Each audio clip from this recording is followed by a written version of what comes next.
Bonjour à tous chers amis et bienvenue sur la chaîne YouTube du diocèse pour ce nouveau numéro et cette nouvelle saison de Parole d'évêque en compagnie bien entendu de Monseigneur Nicolas Souchu. Bonjour Monseigneur, merci d'être avec nous aujourd'hui. Monseigneur, qui dit nouvelle saison dit quelques changements. Désormais, nous aurons chaque mois un invité qui reviendra sur l'actualité du diocèse à travers son regard. Une actualité que vous commenterez vous-même en amont avant de laisser la parole à cette personne. Revenons donc ensemble sur les journées mariales de Bugloz qui viennent de s'achever ce dimanche 8 septembre. Quel souvenir garderez-vous de cette édition 2024 ? Le souvenir, c'est d'abord que c'est la première année depuis que je suis là que le temps aurait pu nous jouer de mauvais tours. Mais ça s'est bien passé. On avait, cette année, l'équipe de préparation avait prévu que les journées se fassent sur la même structure, c'est-à-dire les laudes le matin, célébration pénitentielle à 11h30, itinéraire spirituel en début d'après-midi et messe à 16h. Ce qui fait que chaque mouvement ou service qui organisait s'est coulé dans cette situation et je trouve que c'est finalement une bonne idée. Ensuite, on avait quand même un thème qui vraiment était tout à fait d'actualité avec notre diocèse, puisque c'est Marie se mit en route, donc la mise en route, le synode évidemment, et je pense que vraiment tous les intervenants que j'ai entendus à peu près se sont tenus à ce thème qui finalement était vraiment un beau thème pour continuer le synode. Et puis ce que je voudrais surtout dire et remercier ceux qui ont parlé, c'est que d'une part donc les interventions que j'ai entendues et surtout les témoignages qui ont été donnés, aussi bien la journée sur l'écologie, avec les mouvements, avec les familles, tout ça, c'était vraiment des témoignages extraordinaires, vraiment. Et d'avoir des témoignages préparés, puis des témoignages de fond. Je regrette d'une certaine façon qu'il y avait parfois peu de monde pour les entendre, mais c'était vraiment de très très grande qualité. Et donc je remercie non seulement les organisateurs, mais aussi ceux et celles qui ont vraiment accepté de donner leur témoignage. Et puis il y avait aussi l'autre particularité, c'était les 60 ans de la rénovation du diaconat permanent. Les diacres se sont vraiment relayés toute la semaine, ils avaient fait préparer avec le service de communication un certain nombre d'éléments. Il y avait la flamme de la paix et de l'espérance qui terminait son périple. Alors ce qui était drôle, c'est qu'il était prévu d'éteindre la flamme à la fin de la messe, et finalement c'est le vent, l'esprit, qui l'a éteint avant qu'on ait eu le temps de le faire par nous-mêmes, donc ça c'était beau. Et puis enfin l'envoi, à la fin de la messe diocésaine de dimanche, l'envoi de la famille Gutelin qui donc maintenant habite à l'habitat partagé et a reçu cette mission autour de l'habitat partagé, du sanctuaire et de la paroisse. Et nous laissons donc la parole maintenant au Père Hervé Zobo, qui est le recteur du sanctuaire Notre-Dame de Bugloz. Alors bonjour, je suis très heureux, ça va être avec joie que je fais un peu ce bilan de la semaine mariale, des journées de la semaine mariale. Alors ça a été pour moi dans l'ensemble une réussite.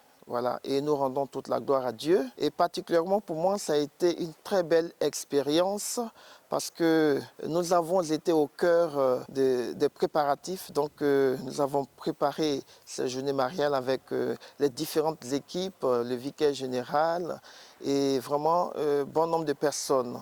Et si nous sommes arrivés à ce résultat, c'est vraiment avec l'apport de chacun. Et ce qui m'a beaucoup impressionné, c'est que le thème, effectivement, a été pour nous un thème d'espérance. Voilà. La mise en route, voilà, à la suite de Marie. Durant cette semaine, c'est ce que nous avons fait, jour après jour. Du lundi au dimanche, nous nous sommes mis en route. Signe d'espérance. Je tiens aussi à préciser que les différents moments, tels que les conférences, ont été vraiment au niveau qu'on attendait. Voilà, donc chaque conférencier a su partager le thème sur l'espérance, sur Marie qui se met en route. Et ça a été pour nous une très belle motivation pour nous redonner du dynamisme pour les années à venir. Nous avons aussi été enrichis par la conférence de Monseigneur Levert qui a été vraiment très simple dans sa manière de transmettre le message du Christ et qui pour moi a été bien source d'inspiration et source de détermination. Alors je suis reparti de cette semaine mariale encore plus rempli de l'amour de Dieu, de la paix de Dieu et surtout de l'espérance qu'est le Christ. J'ai aussi apprécié l'itinéraire spirituel, voilà, que chacun a vraiment vécu dans la prière, dans le recueillement. Ça a été vraiment un beau moment de cheminer avec Marie. Nous avons eu pratiquement 10 stations. Et chaque station collait bien avec le thème. Voilà.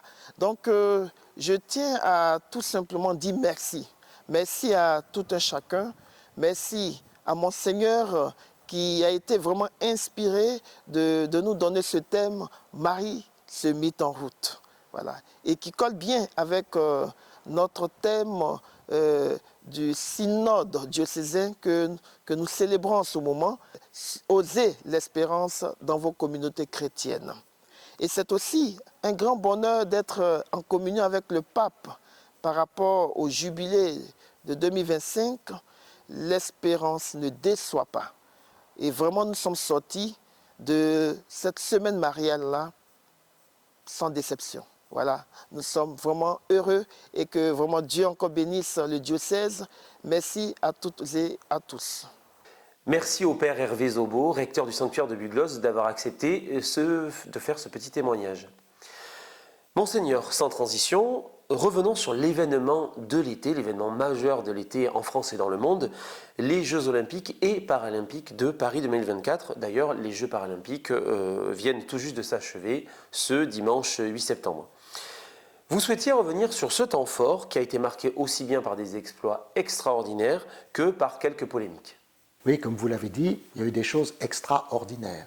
Moi, les deux choses qui m'ont le plus marqué, c'est la célébration de clôture des Jeux Olympiques. Quand on voyait tous ces athlètes de tous les pays du monde, dont certains étaient l'un à côté de l'autre dans des pays qui sont en guerre, j'ai trouvé ça extraordinaire. Il faut vraiment avouer, j'étais très ému par ça. Et puis aussi, donc, la deuxième chose qui m'a beaucoup ému, ce sont les Jeux Olympiques, les Jeux Paralympiques, pardon, parce que vraiment, d'abord, il y a des performances qui étaient importantes, et je trouve que ça remet bien ce qu'est la personne humaine, et même une personne humaine handicapée, dans la vie quotidienne, et ils sont, enfin, ce sont des personnes comme les autres. À Lourdes, on est habitué de voir des personnes en fauteuil roulant, tout ça.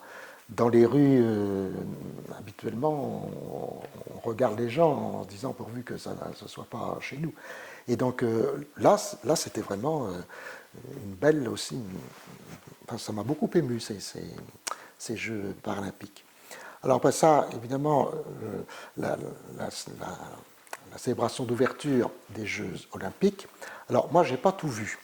Donc je n'ai pas vu la fameuse scène sur la Seine, à côté de la Seine, et je n'ai pas envie de la regarder, parce que si ça fait mal, c'est pas la peine de se faire mal pour peu de choses. Bon, il y a d'autres choses, moi, qui m'ont... C'était quand même plein d'ambiguïté, voilà. Faire chanter à Antoinette le chant de la Révolution, enfin, c'est le monde à l'envers. Faire croire qu'il n'y a que des drag queens maintenant partout dans les rues et que tout le monde est comme ça, c'est pas vrai. Voilà, donc ça, c'était quand même très ambigu. Et alors, après, la question que je me suis posée, et c'est pour ça que je voulais intervenir, même si c'est longtemps après l'événement, c'est finalement notre positionnement de chrétien. Alors, je comprends parfaitement qu'on ait été, quand on est heurté dans sa foi, et surtout qu'il y a eu en plus, après, un journal satirique qui a fait aussi une caricature de la Vierge Marie juste après le 15 août, ça n'est pas très beau non plus. Voilà. Est-ce qu'il faut toujours être en opposition, ou est-ce qu'il faut se demander pourquoi est-ce que les gens font ça et pourquoi on en est arrivé là? Et moi, je me demandais, finalement, les chrétiens, qu'est-ce qu'ils ont à faire? Ils ont à annoncer l'amour de Dieu, la résurrection du Christ et la vie éternelle. Voilà. Et pourquoi ça ne marche pas? Et je repensais à la première encyclique du pape Paul VI, Ecclesiam Suam. Cette encyclique, elle est sur la rencontre, la relation, le dialogue, l'Église en dialogue. Peut-être que c'est ça qui manque. Alors évidemment, avec les réseaux sociaux, avec l'immédiateté de la communication, tout de suite, on a tout ce qui ne va pas et il faut réagir tout de suite. Mais la rencontre et le dialogue, ce n'est pas ça. Et peut-être qu'on aurait intérêt à profiter justement de ces occasions un petit peu extraordinaires pour se dire comment est-ce qu'on continue de rentrer en dialogue avec la société civile d'aujourd'hui. Et là, la dernière chose que je dirais, c'est que Saint-Denis aussi, on lui a coupé la tête. Mais maintenant, l'histoire, elle ne passe plus par les saints. Or, avant, quand on faisait l'histoire de France et l'histoire des villes, ben, ça passait par les saints qui étaient fondateurs de diocèses, mais qui ont aussi fondé des communautés chrétiennes. Voilà. Et donc, c'est les petites réflexions que je voulais donner pour pas qu'on soit toujours en opposition, mais qu'on essaie de voir quels chemins de dialogue sont possibles. Pour terminer cet échange, Monseigneur, pourriez-vous présenter à celles et ceux qui nous regardent les grands enjeux et temps forts de cette année pastorale qui débute? Et le mot-clé, c'est celui d'espérance. D'abord, puisque notre synode diocésain va vraiment entrer maintenant dans des phases décisionnelles. Alors je rassure tous ceux d'entre nous qui s'inquiètent, qui trouvent qu'il ne se passe pas grand-chose et qu'on ne voit pas tellement de résultats et que ça ne va pas assez vite. Je vous prie de croire que c'est un petit peu comme un iceberg.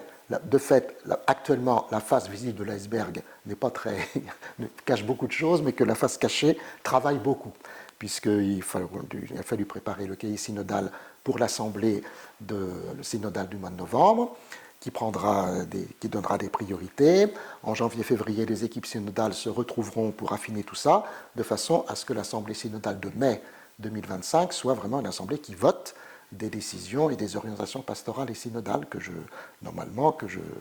pourrais promulguer donc le 14 septembre 2025 à la fin de à la fin de la semaine mariale 2025. Voilà. Ensuite, l'espérance, elle est liée aussi au jubilé 2025, donc la jubilé de l'Église universelle, où le pape a donc donné comme thème Pèlerin de l'espérance. Ce jubilé sera ouvert alors à Rome à Noël et le dimanche entre Noël et le Nouvel An dans tous les diocèses de France. Et on a créé une petite équipe pour essayer de voir comment finalement ce jubilé nous aide, nous, à vivre notre propre synode, puisque c'est aussi sur l'espérance, sans ajouter trop de choses.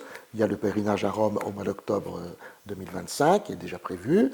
Et puis il y a des choses peut-être autour de la fête de Pâques, puisque la fête de Pâques sera commune cette année à tous les chrétiens, catholiques, protestants et orthodoxes. Des choses aussi autour du 1700e anniversaire du concile de Nicée. Quant à la messe, on dit le credo de Nicée-Constantinople, c'est deux conciles. Et donc c'est intéressant de voir ça. Donc il y aura des petites fiches que le service de formation pourra nous donner.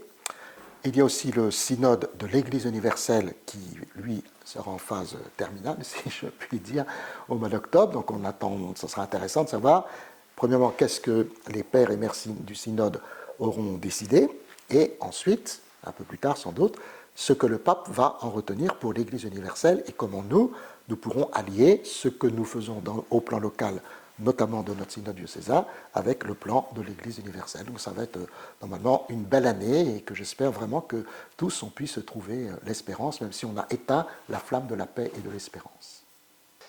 Merci Monseigneur pour ce temps partagé en votre compagnie. Merci infiniment à Julie pour la réalisation et le montage de cette vidéo. Nous nous retrouverons maintenant le 15 octobre.